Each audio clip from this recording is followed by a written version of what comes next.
Hi hello friends, வாங்க நம்ம இப்போ ரோஸ் செடி பற்றி பார்க்கலாம். நம்ம எப்படி இந்த வெயிலில் ரொம்ப கஷ்டப்பட்டு இருக்குமோ, அதே மாதிரி இந்த சம்மர் சீசனில் செடிங்களும் தாங்க ரொம்ப கஷ்டப்பட்டு இருக்குது. பாருங்கள், பூவெல்லாம் நல்லா குட்டி குட்டியாக சின்ன பூவாக பூத்துருக்கு. அந்த அளவுக்கு ஒன்றும் பெருசாக பூக்கலை. வெயிலின் தாக்கத்தினால தான் இப்படி பூத்துருக்கு. பாருங்கள், இந்த பிங்க் கலர் ரோஸ் கூட ரொம்ப சின்னதாக பூத்துருக்கு. இது நல்ல பெரிய பூவாக பூக்கும். குட்டி குட்டியாக பூ பூத்துருக்கு. பாருங்கள்,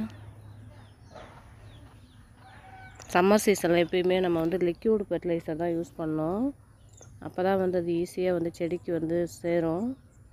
செடியும் நல்லா ஹெல்த்தியாக வளரும்.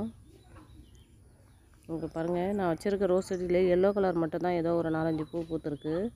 மற்றபடி எல்லா செடியுமே அப்படியே பூ இல்லாமல் தான் அப்படியே சும்மா நிற்கிது. கொத்தாக பூத்துருக்கு பாருங்கள்.